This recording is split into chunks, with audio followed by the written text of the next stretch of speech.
E aí, meu povo, bom dia! Não sei, né? Boa tarde, boa noite, sei lá quando que vocês estão assistindo esse filme. Mas cá estou eu, quinta-feira, meio-dia, como prometido, e hoje o assunto é babadão. É emprego versus trabalho. O como o diabo veste CLT. E tô aqui, ó, de Miranda Priestley para trazer essas provocações para vocês. Primeiro, diferença de emprego versus trabalho. Segundo, características primordiais para aquele profissional que quer se manter relevante mesmo nesse mundo muito louco, que está mudando cada vez mais rápido e com muito mais frequência, dando um tempo super curto para a gente se adaptar. E aí você deve estar me perguntando o que é que tem a ver o Diabo Veste Prada com essa realidade de hoje. Então tá, vamos lá. Fazendo os meus paralelos daquele jeito bem simples, não é resenha de filme, tá bom? Então a provocação que eu tenho hoje, ela é real, porque a era do emprego acabou. E se você não se tocou, empreender é a única opção. E empreender no sentido mais puro do que é empreendedorismo, que é você ter a capacidade de identificar um problema, de olhar uma oportunidade, mas mais do que isso, de angariar os recursos, sejam eles humanos, sejam eles financeiros, tecnológicos, o que for, para poder ou resolver um ou surfar a onda do outro. E sabe quem tem essa característica super forte? Emily. Emily é a protagonista do Diabo Veste Prada. Quem nunca viu o filme, vá ver. É um filminho sessão da tarde super legal, mas que traz alguns aprendizados interessantes. O primeiro, o que a Emily tem que ela é tão diferente ou que ela conseguiu cativar a confiança, né, ao longo do filme, provando que ela é uma pessoa capaz de entregar os desafios mais absurdos de todos, só para poder satisfazer, entre aspas, as necessidades ou as demandas daquela chefe.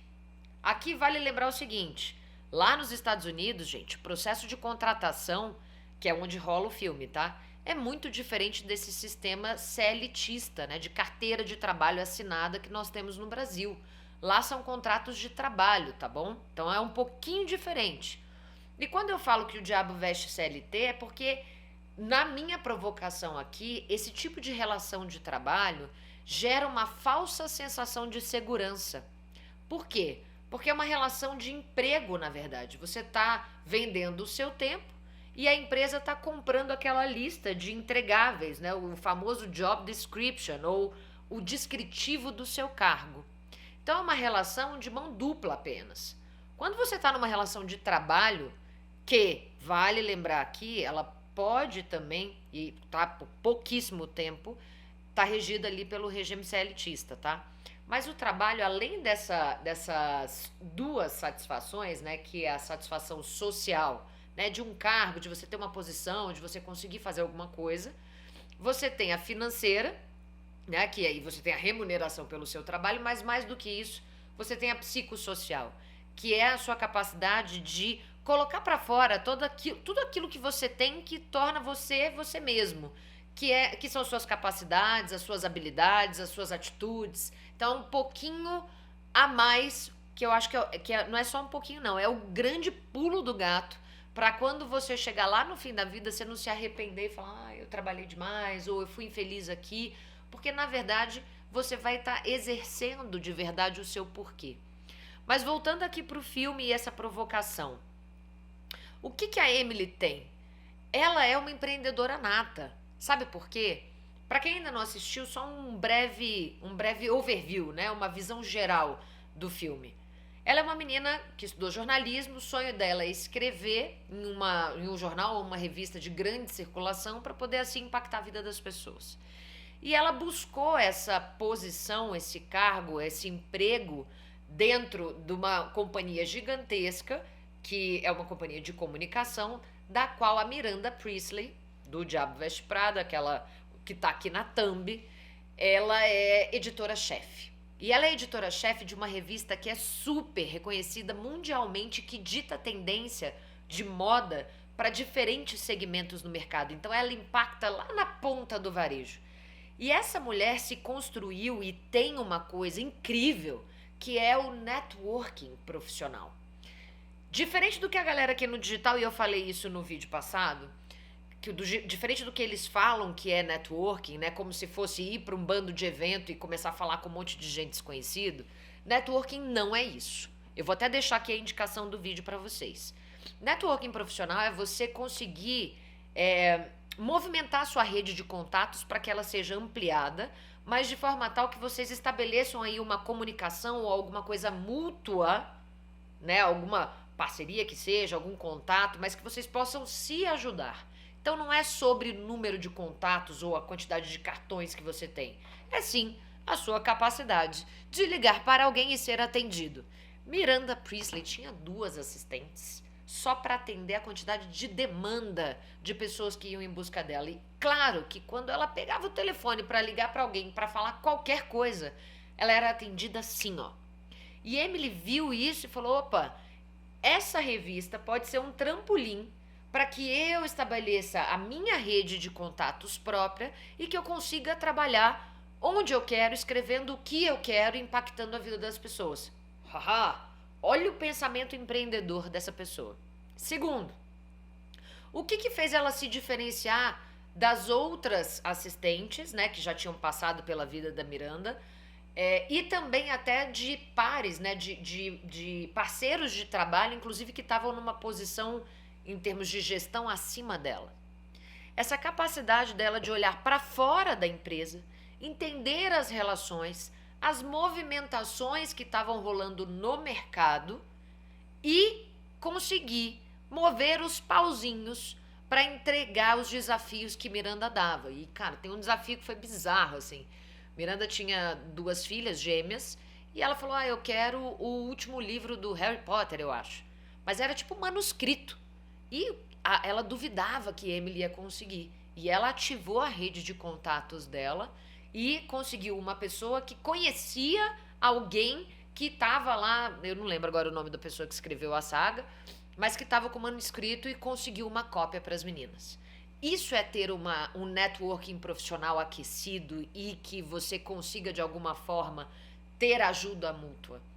E ela conseguia angariar esses recursos, desde fazer coisas pequenas, assim, de dia a dia, de combinar agendas e tal, até de identificar mudanças que estavam rolando no grupo mundialmente e que poderiam impactar não só a posição da Miranda dentro da revista, como também de um outro profissional, que agora eu não lembro o nome, mas que era um profissional que já trabalhava com a Miranda Priestly há milênios. E isso acabou virando uma saga, assim, no vídeo. Mas isso aqui é o que eu falo para vocês de ser um profissional empreendedor. Não tem nada a ver com abrir empresa. Ela é aquela pessoa que não ficava contando horas. Ela trabalhava ali, enquanto estava no processo com a Miranda, numa coisa muito mais de reconhecimento, aceitação, de se provar diferente e mais eficiente em alguns aspectos.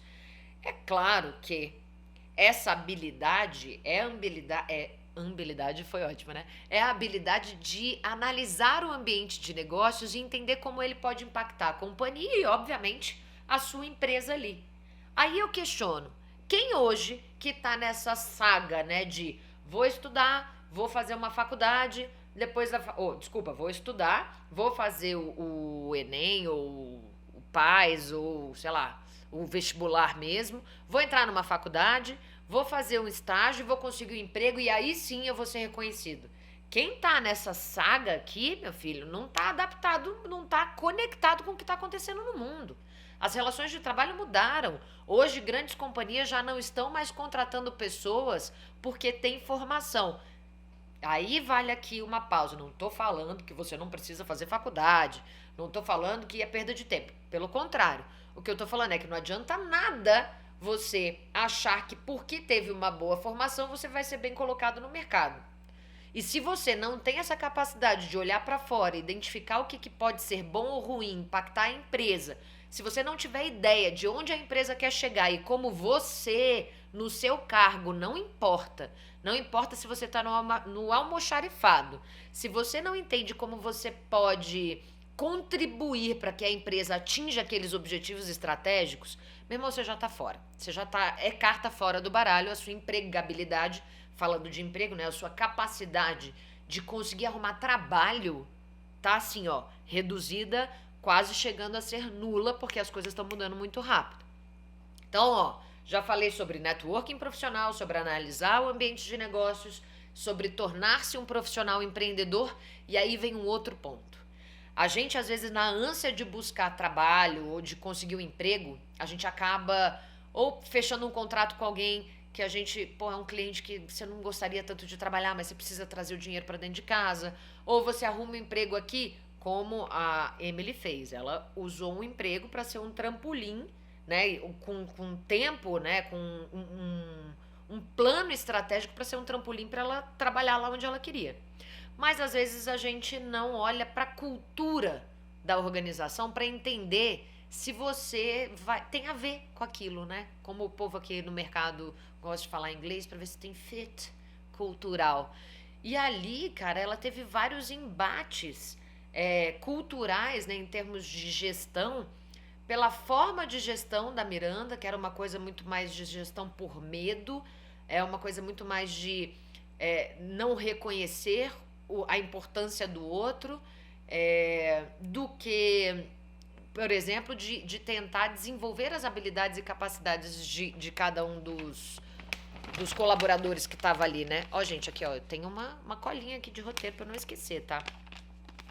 Ela viu, inclusive, ao longo dessa construção de confiança com a Miranda, ela teve uma oportunidade de ver a vida da Miranda ali. E ela mesma abriu mão e teve muitos problemas de relacionamento, tanto com o namorado quanto com os amigos. Ela começou a se afastar um pouco da realidade do que era ela mesmo, tentando se encaixar naquela cultura, até que ela viu como era a vida pessoal da Miranda, né? Numa das idas à casa dela para entregar o boneco da revista que sairia, que a Miranda tinha que aprovar, que era uma coisa, inclusive, que fazia eles ficarem assim até mais tarde na revista, na editoria, ela acabou encontrando uma mulher fragilizada, né? Chorando, sofrendo com o término de um relacionamento, com um distanciamento do dia a dia, da vida e do contexto diário das filhas e tal. E ela viu a fragilidade de Miranda ali, que era tipo, exatamente o oposto do que é a Miranda na empresa, no trabalho. E ali ficou muito claro também, né, do que ela não estava mais disposta a abrir mão, de repente, para poder galgar alguma nova posição ou mais reconhecimento dentro da empresa. E ela deu tudo de si, assim, ela perdeu alguns relacionamentos, ela abriu mão, às vezes, até de coisas que ela entendia como propósito, assim, por ter mergulhado naquele universo. E eu mesma tive, não foi há pouco tempo, não foi há muito tempo não, em 2019, eu tive uma experiência de trabalho que talvez tenha sido a pior experiência de trabalho da minha vida, porque eu também fui assim, e detalhe, eu deixei de lado um monte de coisas e preceitos que eu coloco no meu dia a dia, que inclusive faz parte da consultoria, que faz parte de todo o processo do tapa na cara, mas eu fiquei tão empolgada com aquela oportunidade que eu não fiz análises muito básicas antes de me jogar de cabeça naquele projeto. Eu vou até deixar o link do vídeo, que eu acho que vale a pena para vocês. E ali, a primeira coisa que eu deixei de fazer, que foi a mais importante, foi essa análise cultural, foi entender quem eram os sócios, qual era o papel de cada um, qual era o objetivo de cada um deles, se havia acordo entre objetivos deles, qual que seria meu papel ali, qual era o estilo de gestão, enfim. No resumo da ópera, foram 10 meses que me colocaram no buraco, assim, cheguei em depressão, quase terminei meu casamento, atrapalhou um monte de processos que a gente tinha aqui dentro da empresa e tal. Então, cara, se você hoje está nesse processo, seja de transição de carreira, empreendendo ou até mesmo buscando uma outra posição dentro da própria companhia, você tem que lembrar que, cara, você enquanto profissional tem que construir os seus ativos, né? Então você tem que ter um networking uma rede de relacionamentos, né? Você tem que conseguir fazer networking de forma tal que construa ativos para você. 2, você tem que ter essa capacidade de olhar para o ambiente de negócios e entender como que você pode contribuir para aquela empresa ou para a sua própria empresa atingir os objetivos estratégicos. 3, você tem que fazer avaliação de cultura, né? Ambiente organizacional, entender se você tem fit ali ou não. E no resumo da ópera, eu não vou contar o filme todo, mas rolou uma quebra. No momento em que ela tornou-se super estratégica para a companhia, ela pediu para sair. Ela falou: não tô mais afim, não tô disposta. Ela percebeu todas essas diferenças e começou a fazer o processo dela então de transição. Que, pô, se ela estivesse aqui no Brasil, vamos combinar que, olha aqui, ó, ela primeiro pediu a demissão, ela criou um novo plano. Se ela tivesse aqui, ela poderia, por exemplo, ter feito o que uma galera fez no último ano e meio por causa de todas essas movimentações causadas pela crise sanitária que ninguém estava esperando. Uma galera perdeu emprego, um monte de gente teve renda reduzida. As pessoas tiveram que se virar. Então elas começaram a entender que não dava para ter uma única profissão, uma única carreira. Às vezes a gente pode ter 3, 4 em paralelo. Eu mesmo. Às vezes eu chego aqui e falo: gente, hoje, olha, hoje eu cheguei consultora, daí de consultora eu virei vendas, de vendas eu virei videomaker, daqui a pouco eu vou virar, a hora que eu começar a colocar isso em texto, vou ter que trazer todas as especialidades de SEO e tarará. Cara, e cada uma dessas aprendizados, ou dessas habilidades, dessas capacidades que eu tive que ir desenvolvendo para trabalhar aqui, hoje eu posso oferecer como um produto diferente da minha própria empresa. E todo mundo, assim, que hoje faz parte desse universo, desse laboratório de negócios aqui, teve que se reinventar principalmente nesses últimos 18 meses, mas nos últimos 4, 5 anos, para se adaptar a essa nova realidade que já está posta. Ela já está posta. É claro que é muito mais fácil quando a gente fala de profissões que puderam se adaptar ao trabalho remoto. Quantas pessoas você conhece aqui que continuaram tendo que enfrentar os riscos de sair durante o processo de isolamento social para poder garantir renda em casa?